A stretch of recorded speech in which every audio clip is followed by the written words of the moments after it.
இங்க இந்த பொண்ணு ரொம்பவும் சோகமா பாட்டு பாடிட்டு இருக்கா. அப்ப அந்த பாட்டோட சத்தம் பக்கத்து பில்டிங்ல இருக்க நாவல் எழுதுறவர் காதுல விழுது. அத கேட்டதுமே அவரு இந்த பொண்ணு ரொம்பவும் சோகமா இருக்கான்னு சொல்லிட்டு அந்த பில்டிங்ல அவள பார்க்கறதுக்காக போறாரு. இப்ப அந்த பொண்ணுகிட்ட நான் நெறைய நாவல்லாம் எழுதியிருக்கேன். அதனால உங்கள பத்தி ஒரு நாவல் எழுதலாம்னு இருக்கேன். அதனால உங்கள பத்தி சொல்ல முடியுமான்னு கேட்கறாரு. அவங்களும் என்ன பத்திலாம் எழுத ஒண்ணுமே கிடையாது. இருந்தாலும் நீங்க கேட்கறீங்கன்னு சொல்றேன்னு சொல்லிட்டு அவங்களோட கதைய சொல்ல ஆரம்பிக்கிறாங்க.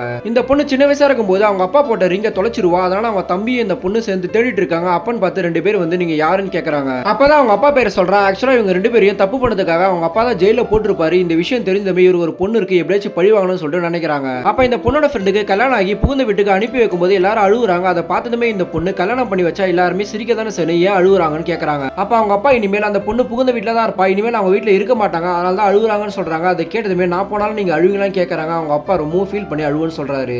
தென் அன்னைக்கு நைட்டு தூங்கும்போது அழுதுட்டு இருக்கா. என்னன்னு பார்த்தா அவங்க அம்மாவும் அப்பாவும் சேர்ந்து இந்த பொண்ணுக்காக கல்யாணத்தை பத்தி பேசிட்டு இருக்காங்க. அதை கேட்டதுமே ரொம்ப ஃபீல் பண்ணி அழுகுறா. ஆனா அடுத்த நாளே அந்த பொண்ணு விளையாடிட்டு இருக்கும்போது அவங்க அப்பாவை பழி வாங்குறதுக்காக முதல் நாள் பார்த்து அவங்க 2 பேரும் சேர்ந்து இந்த பொண்ணை கடத்திட்டு போய் பிராத்தல் பண்ற இடத்துல வித்துறாங்க. ஆக்சுவலா இவங்க சின்ன வயசு பசங்கலாம் இந்த தொழிலை செய்ய விட மாட்டாங்க. அவங்களுக்கும் ஒரு ஏஜ் வர வரைக்கும் வெயிட் பண்ணி அவங்களுக்கு பிடிச்சதா செய்ய வச்சு அப்புறமா தான் இந்த தொழில ஈடுபட விடுவாங்க. சோ அதே மாதிரி ஹீரோயினையும் வளர்க்க ஆரம்பிக்கிறாங்க. ஹீரோயினா அவங்களுக்கு பிடிச்ச டான்ஸ் எல்லாம் நல்லா கத்துக்கிட்டு பெரிய ஆள் ஆவறா.